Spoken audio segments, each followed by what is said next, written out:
Teenager therapy, because we have problems too. Hey everyone, welcome back to Teenager Therapy. I'm Gael, and this is episode 3 in our Back to School Blue series presented by Better. This time we're with a special guest, Andrew. How are you? I'm doing well. How are you, Gael? I'm good, thank you. You want to give the audience a quick introduction? Sure. So thanks for having me. I'm really excited to be here. My name's Andrew. I'm a senior director of student communications at the College Board. We are a nonprofit organization that's focused on helping students connect with colleges and prepare and apply and enroll in college. Um, you and your listeners probably know us best for the SAT and advanced placement programs, but we also have a lot of free college planning tools and resources.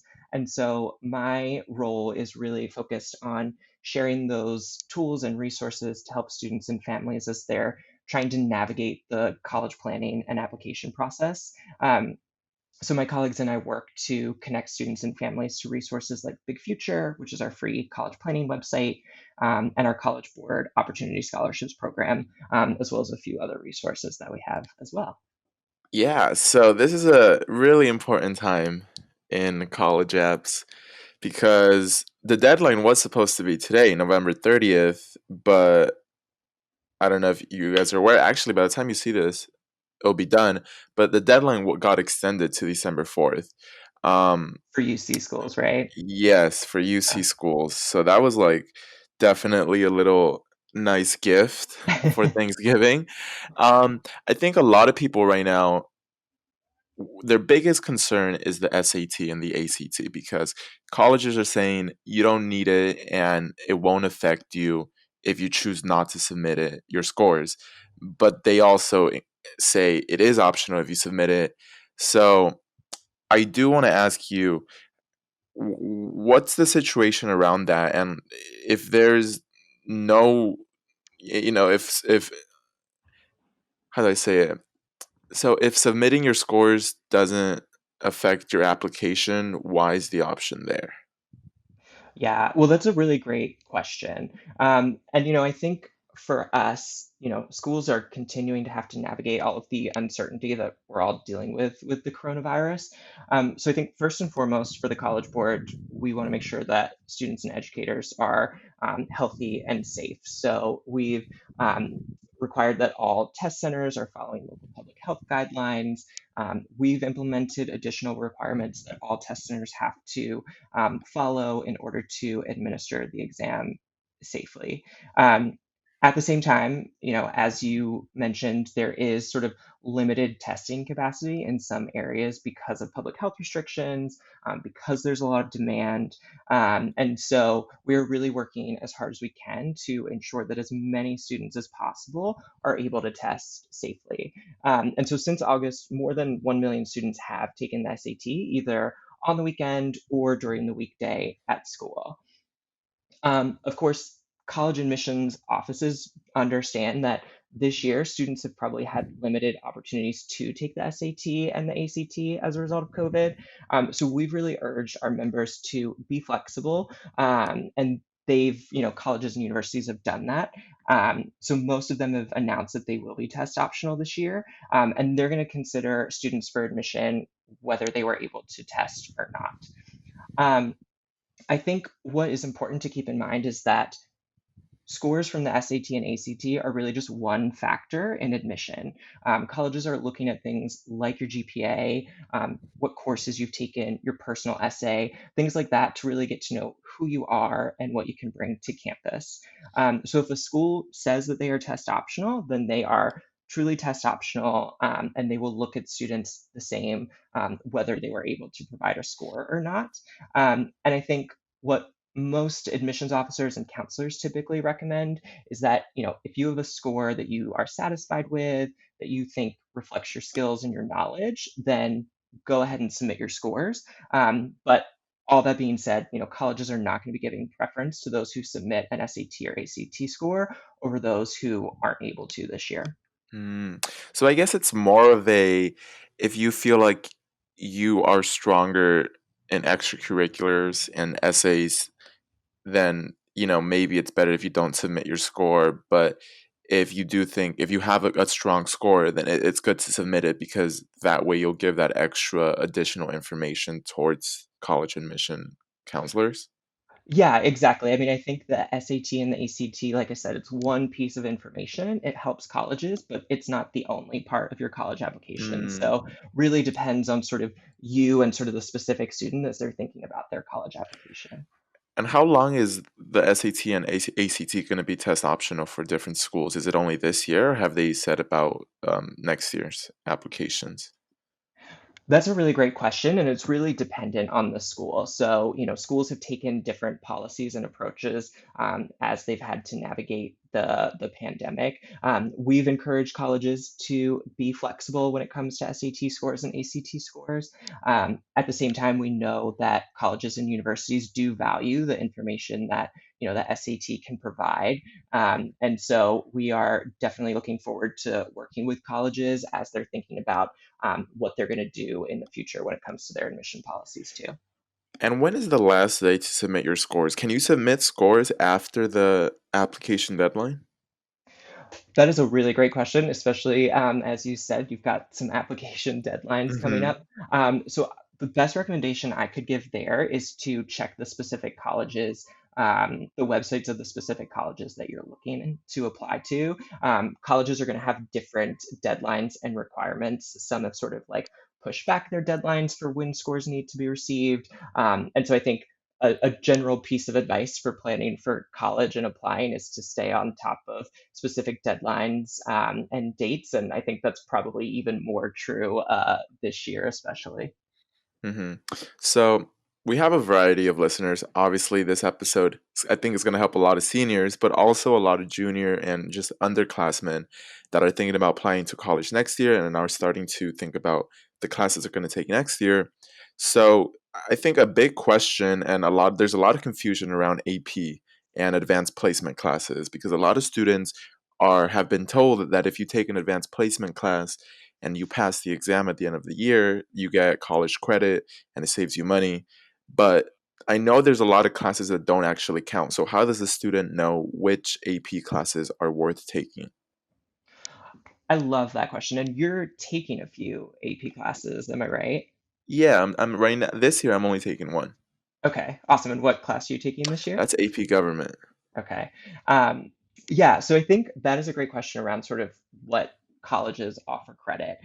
So we have a tool on our website. So if you go to the College Board's website, we actually have a tool where you can look at colleges' AP credit policies, and you can look either by like a specific school that you're interested in, or you can look by, in your case, AP Gov and see what schools offer college credit or advanced placement based on your AP exam score. So I'd recommend using that tool if that's something that you're thinking about when it And comes what's to that looking for. website? So if you go to collegeboard.org, you should be able to follow the link to the AP site, and it'll have a link to Mm-hmm. and I can send it to you as well for the show notes if Yeah. that's helpful.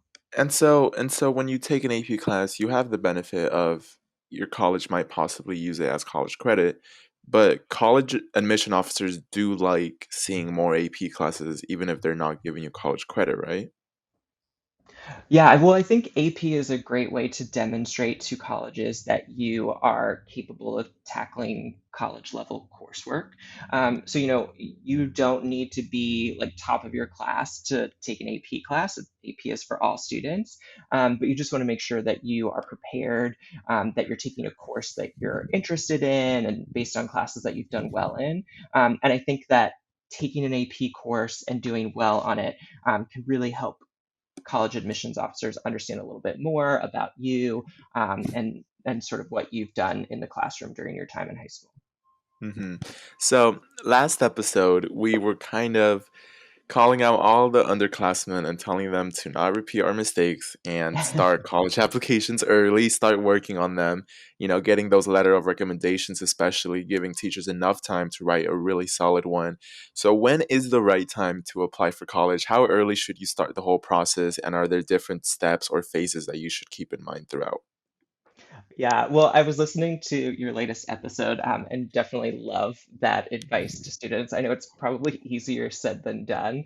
I think what's important first is that it is not too late to start your search, and to apply to colleges if you are perhaps one of those students who hasn't started their application yet, right? So if you're a senior and you haven't even, started to look at schools, there's still time. Talk to your counselor. They've helped plenty of students through this process and they can help you as well. And then you can also use tools like Big Future, which is our free college planning website, to explore colleges, build a list, and start thinking about um, what you need to do to get your applications ready. You mentioned Mm. that you see schools, you're getting your applications ready this week. A lot of regular college application deadlines fall in January. One thing to keep in mind this year, especially, is that some colleges may have adjusted their dates and deadlines as a result of the pandemic. So, like I was saying earlier, it's really important to just make sure you're staying on top of those individual college deadlines to make sure you're not missing anything. And then I think the last thing I would recommend for younger students, so if you're a junior or a sophomore, and you're starting to think about what you want to do after high school, I think now is probably a perfect time to start exploring and considering colleges.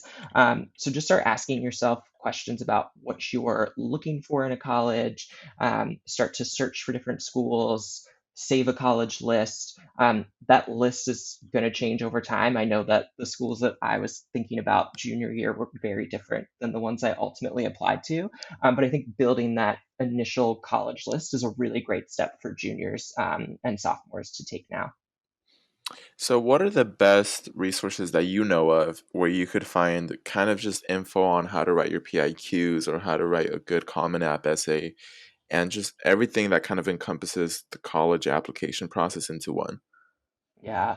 Well, I think the best resource is not a website, but it is your counselor. Um, I know that this year, especially with students being maybe virtual or attending school in sort of like a hybrid format, it might be difficult to just like drop in your counselor's office. But I think making sure that you've got a good relationship with your counselor, that you're paying attention to like emails that he or she might be sending, and using any resources that they're passing along, I think that is going to be really critical.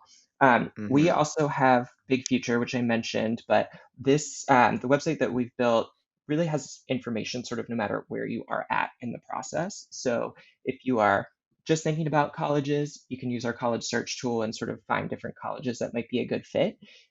If you are thinking about financial aid and what schools might be a good financial fit for you, you can use a net price calculator that we have on our website to try and understand if a school is a good financial fit.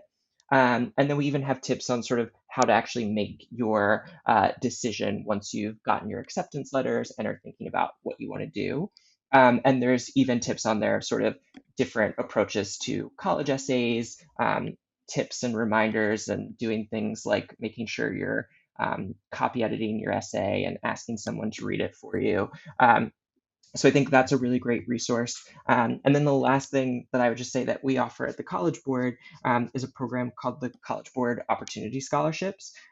So this is a program that we launched in 2018, and it basically lays out 6 key steps that we think students should take on the path to college. And as you complete each step, you earn a chance at a scholarship.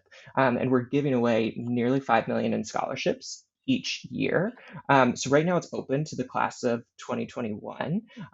And just by completing your FAFSA and by applying to colleges, you can earn a chance at a scholarship. So it's a really simple way to sort of stay on top of your college application process and potentially earn a scholarship as well. Mm-hmm. So now there's the whole college app process, and now let's say you get into a college, students want to know how you actually pay for college and what are the next steps, because especially for a lot of first gen students, they're not aware of loans or anything because their parents haven't done that before, so it's really up to them to figure it out. So let's assume you're thinking about college, you're going to commit to one. What is the next thing you should do when thinking about how to pay for that, and what kind of options do you have? Yeah, that's a great question. And I think I would say the first thing is to make sure that you are not waiting to think about this until after you've gotten into college. I think you really want to make sure that when you are thinking about colleges you want to apply to, you are thinking about schools that are an academic and social fit, but also a financial fit. So one tip that I have is to use what's called a net price calculator, which basically allows you to put in your financial information and get a sense of what a specific college could potentially cost for you. So it's not a specific financial aid offer, but it will give you an estimate to help you understand if it's a good fit. So I think that's one option or one tip. The other thing, and this is the most important, is to complete the FAFSA. So this is the free application for federal student aid. It opens October 1st each year, and it's important to complete the FAFSA and to do it as soon as possible after it opens. A lot of states and institutions either have deadlines in early 2021, or are offering financial aid on sort of a first come, first served basis. And completing the FAFSA is sort of that first step to getting financial aid from your college or your state and other sources like that. So I think that that is absolutely critical. And even if you think that maybe you aren't sure if you're going to college next year or if you want to go to college, completing the FAFSA now will sort of make sure that you have that option and that you have financial aid in place. And then I will just sort of also add that when it comes to the FAFSA, I mentioned the FAFSA scholarship that we have in the College Board Opportunity Scholarships program. But we also worked with an organization called the Benefits Data Trust to create a FAFSA chatbot that you can also sign up for through the Opportunity Scholarships program. And then you can basically text this FAFSA chatbot your questions about the FAFSA, and you'll get pretty immediate responses as well. So I think don't forget to complete the FAFSA. If I can leave anyone with any advice from this podcast, I think that would be my main Hmm. tip. And what exactly is the FAFSA? I know is it a loan? Is it direct aid? How does it work? And what are people applying to when they complete that? That's a great question. So the FAFSA is a government form that you complete. It'll ask you various questions. You might need to work with a parent to complete it, and then your college, your state, they will use that information to determine your financial aid package. And that financial aid package can consist of loans, but also scholarships and grants, work study. So it's important to complete it because it opens sort of doors to all financial aid possibilities. So it's not just sort of an application to get you a loan, it's about sort of the broader spectrum of financial aid, if that makes sense. So if a lot of students don't want to take out loans, especially Gen Z, what do they do with? Does the FAFSA still help them? I'm assuming yes, because it encompasses a lot of different types of aid. But if they, let's say, get into a college they can't afford, and now they apply for for financial aid, and they don't want to take out loans, will they be guaranteed other different types of aids, or is that something they have to look for themselves? That's a really great question. So you're right that just by completing the FAFSA means that you aren't um, that you're getting access to more than just loans, and you aren't required to sign up for any of the loans that you're offered as part of your financial aid package. It's you get to sort of make that decision. I think if you are in a situation where you have been accepted to college and it's not still not affordable for you, I'd recommend reaching out to the financial aid office at the specific school to understand what options might be available to you, and they can talk you through what might be possible at that specific school. Okay. Yeah, because I know there's a lot of colleges that I believe have on their website that over 70% of students don't pay any tuition. What does that exactly mean? Does that mean these students' tuition is covered by financial aid, or what does it mean when they put that out there? Yeah, I mean, I think that's really dependent on the school. So I couldn't speak to all schools. I would probably just recommend that you reach out specifically to that financial aid office at whatever school that you're considering, and they can give you sort of the best guidance on sort of their financial aid approach and what they typically offer to students. Hmm. Should you reach out to a school's counselor, a USC or a UC, or any specific school that you're thinking about going and applying to? Is it a good idea to reach out to their counselor and just ask them your questions? Yeah, I mean, I think it definitely can be helpful to reach out to admissions officers. I think your best bet is to reach out if you have a question that maybe can't get answered on the website. So if you have a specific question about that school or about their admissions process or their financial aid process that you can't find the answer to on their website, then I think it is definitely fair to reach out to the contact information that they provide to ask your question and make sure you're informed as you're thinking about where you want to apply. Hmm. Yeah, I think any scholarships is also, a big thing. Would you, what is the process of getting scholarships? Do you have to look for them yourself, or is FAFSA, do they bring them to you? How does that process work? That's a really great question. So the FAFSA will connect you to grants and sort of based on financial need. If you're looking for more like merit-based scholarships, so perhaps ones that are based on your academics or sports or other opportunities, then there are a lot of great scholarship search tools out there. So we have one on Big Future. There are plenty of others out there that sort of allow you to search based on a variety of different filters and find ones that could be a good fit for you. So I think step one, complete the FAFSA. It's like the first step in sort of applying for financial aid. And then also look into additional scholarships that could be a good fit for you as well. Hmm.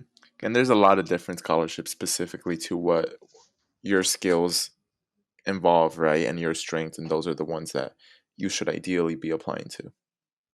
Yeah, I mean, I think similar to how you approach college applications and sort of thinking about applying to schools where you think you'll be a good fit and that'll be a good fit for you, you kind of want to do a similar thing when it comes to scholarships and Hmm. sort of review their requirements and make sure that you're a good fit for those scholarships as well.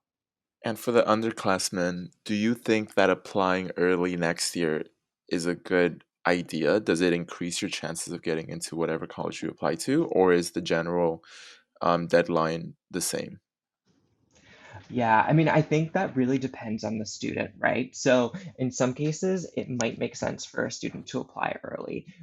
If you feel really confident that you definitely want to go to one school, you don't want to necessarily be able to like compare a lot of different financial aid offers, then applying early decision could be a nice option. But I think if you want to sort of keep your options open, want to make sure that you are able to sort of compare financial aid offers, then applying early might not be the best option. So that's really a sort of student dependent answer. Mm-hmm.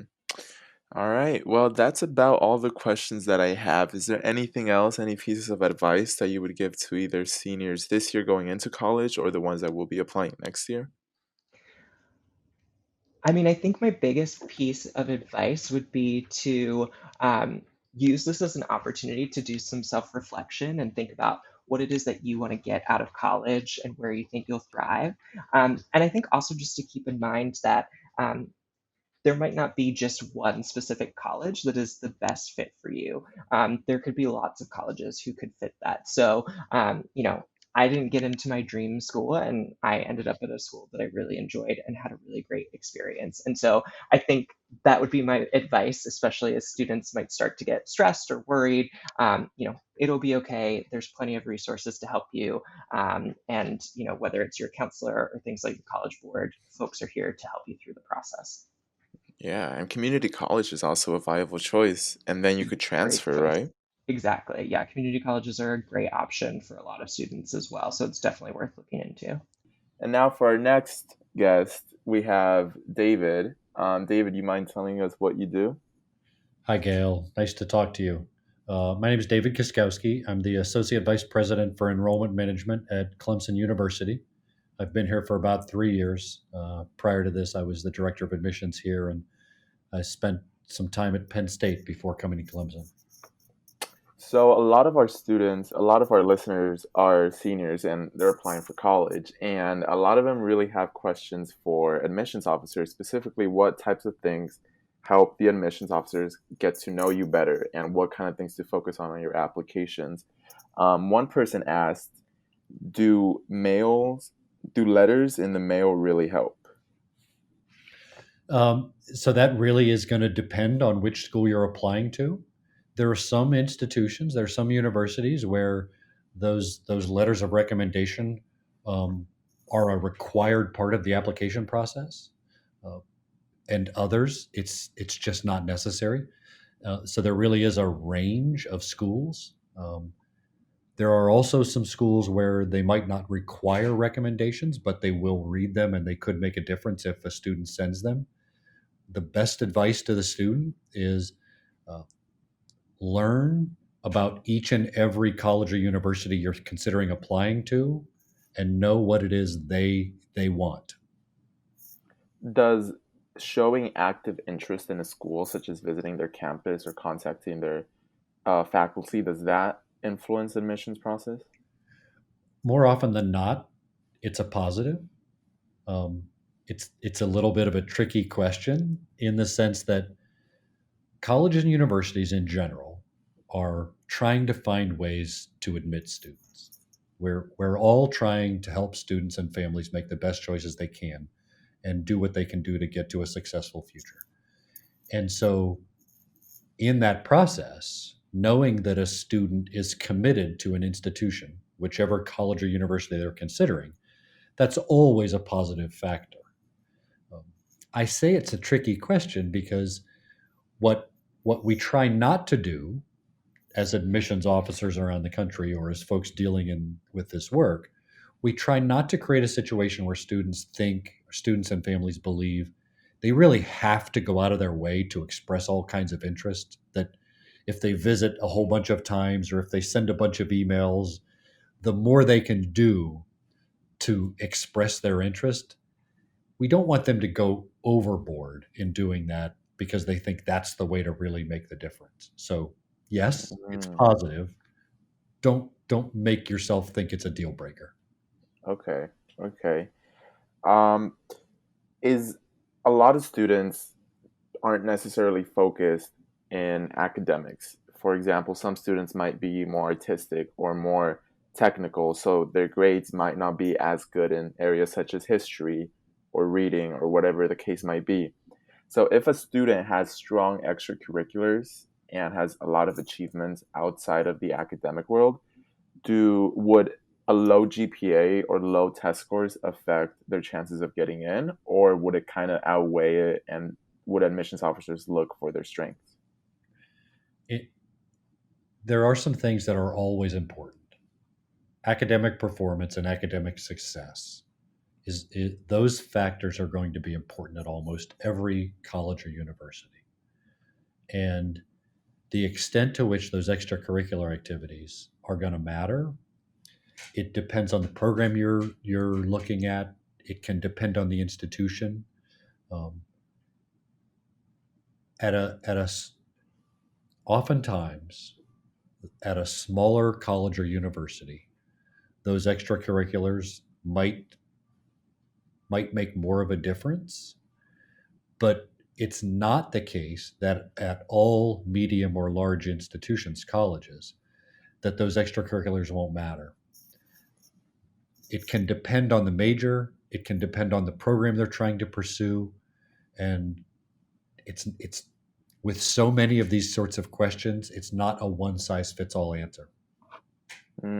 Interesting. Okay, so I know that yeah, doesn't make it easier. yeah, I think this is a tricky one because I know that this is really, some students really just thrive in the classroom and they just get amazing grades, but for more technical skills they might not be the best, and then some students are out here building apps or, entrepreneurship or whatever the case might be, and their academics aren't as good. So I think for a lot of those types of students, their concern is definitely, they focus so much outside of school that they fear their academics might hurt their chances. I think that it's important for students to think about, we're looking at helping and trying to find students who are going to make a difference.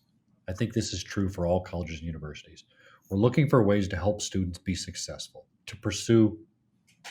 I hope this doesn't sound, cliche, but Mhm. we really are trying to find a way to help them kind of pursue their dreams. And so for some students, their academic performance is just going to be so stellar. They're just so off the charts that that's really going to punch their ticket. They're going to be admitted at a lot of places. Unfortunately, there are probably some students that are going to really struggle academically, and a whole lot of extracurricular activities won't matter, right? If you really are really struggling academically, sorting out how to succeed academically is probably the most important first and next step. Mhm. There are really, though, a lot of students that if you think about across the academic spectrum, there's a middle range, right? There are a lot of students that are strong, good, but not the off the chart super high performers. And it's in those ranges where there are a lot of students that are really solid students, where some of those extracurricular activities and those other things can really matter. Interesting. Okay, that makes sense. I think that a lot of students. Do you think it's better to have a well-rounded profile, or is it better to have a spike in one area? For example, is it better to just have a good balance of extracurriculars and clubs and, good grades, or is it better to have, decent grades, but you might have a spike in one focus? Like, let's say you're just an outstanding mathematician or something similar. So generally, if you asked me to rank the things that matter the most, academic performance would be at the top. But your Mm. comments about, is it valuable to see a student who's well rounded? It does. So if you think about a college admissions office looking at a couple of applicants. One applicant might have lots of AP courses and they've got really good grades and they took challenging courses and they improved from ninth to 12th grade. They kept getting better and better. That's a really strong applicant. If you're looking at another student at that same institution whose grades are still pretty good, but not quite as good, if that other student had a lot of other engagement, a lot of other activities, a lot of other things that they were doing, that is going to counteract a bit the fact that their grades or academic performance might not be quite as high as the other student that's being looked at. So yeah, that well-rounded can matter. Mm. I mean, I think the optimal situation would obviously just be to have both good engagement outside of school and also have, amazing grades, right? That's really like the golden standard. I yes, from a student perspective, students and parents oftentimes will ask, "What should I do?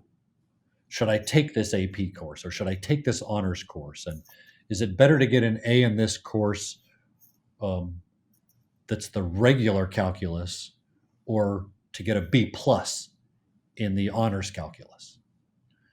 Well, most admissions counselors and officers aren't going to, they're going to try not to answer that question specifically, because it's not as simple as what's better, to have a good grade in one course or not, or all good grades in this set of courses.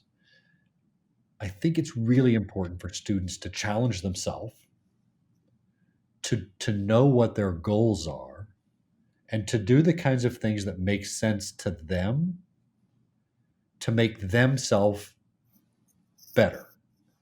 And I think what college admissions offices are oftentimes looking for is that a student who knows what they want to do, who's been able to be successful, and can explain or talk about what it is they've done. And that is not going to be the same path for every student in every circumstance. So that's a really long way to get to. Mm-hmm. I want students and families to trust and do what's right for them.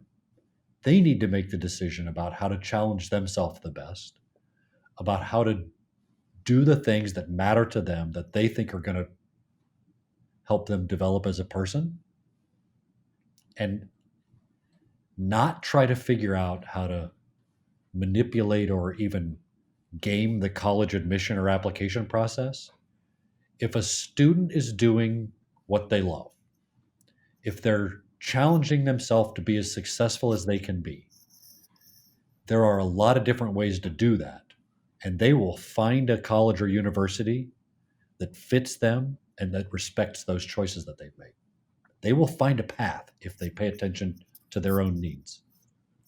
That's a really good answer. I think a lot of students, since freshman year, they begin by trying to game the system and trying to optimize their profile just, to get maximum acceptance rates.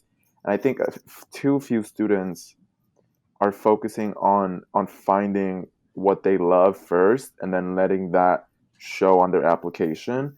So would you say that to any underclassmen, freshmen and sophomores that are, they still have time until they get to college, and if this whole time they've just been focusing on trying to get perfect grades but not really developing their own interests, would you say they take some time to figure out what it is they love and then work towards achieving some level of success in that? Absolutely. Students should find the things that they care about, find the things that they value, figure out how to challenge themselves and do the best they can toward those goals and those ends. If they do that, they will find the colleges and universities that match up with their needs, with their goals, and it'll work out for them. Would you say what is the difference in the quality of education compared to an Ivy League versus, a public school or another private school? Is there a big difference if someone doesn't get into an Ivy League or a top 10 school, but they get just into a pretty average school? Will they have a different life one after graduation? It's such an interesting question. Are there differences between colleges and universities? Sure. There, as with all things in the universe, there's a scale and there's a range. Mm-hmm. And there are some colleges and universities that are better at some things than others.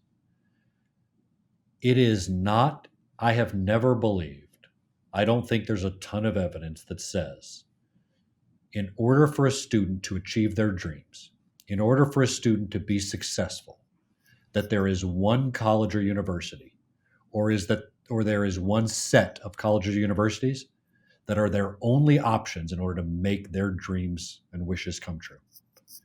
So much of what a human being will do in the end, about where a person will end up and go, is about what they do within the context that they find themselves in.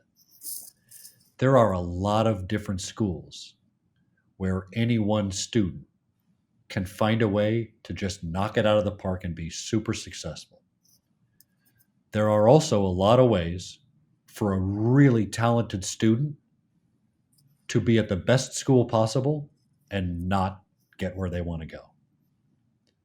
The most important factor, I think, is the individual student knowing what they want, figuring out how to push and challenge themselves, and just sticking with it.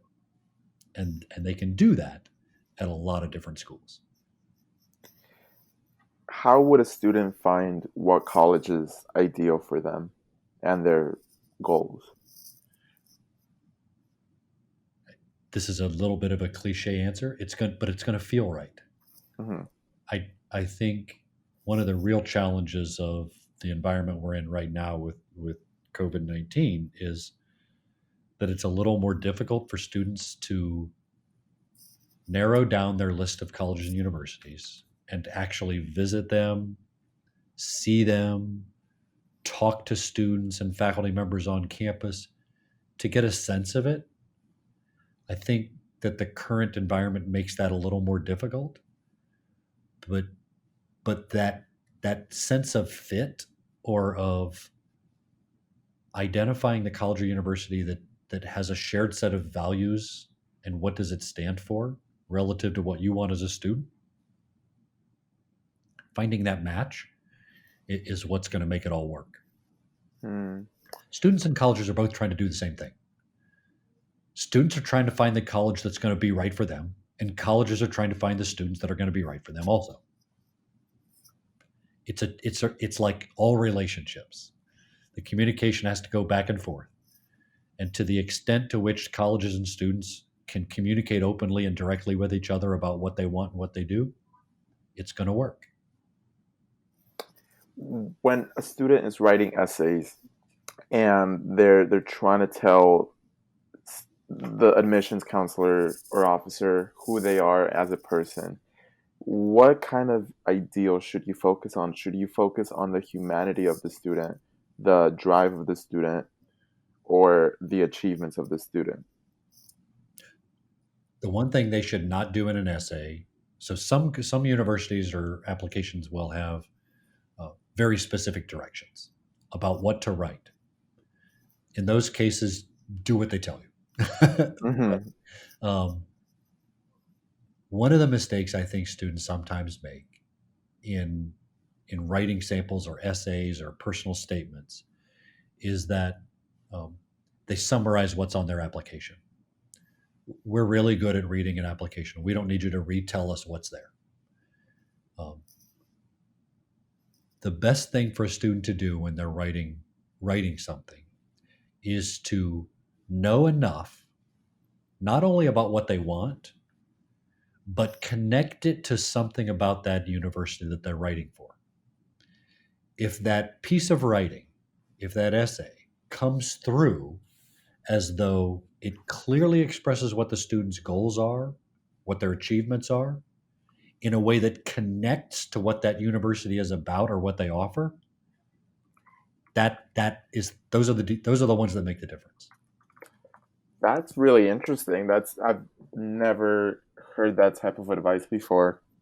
I never considered connecting it, and I guess this is probably the Common App is one of the most common essays there is. So let's say someone is applying to an Ivy League school, and the Ivy League school focuses on creative, out of the box thinkers.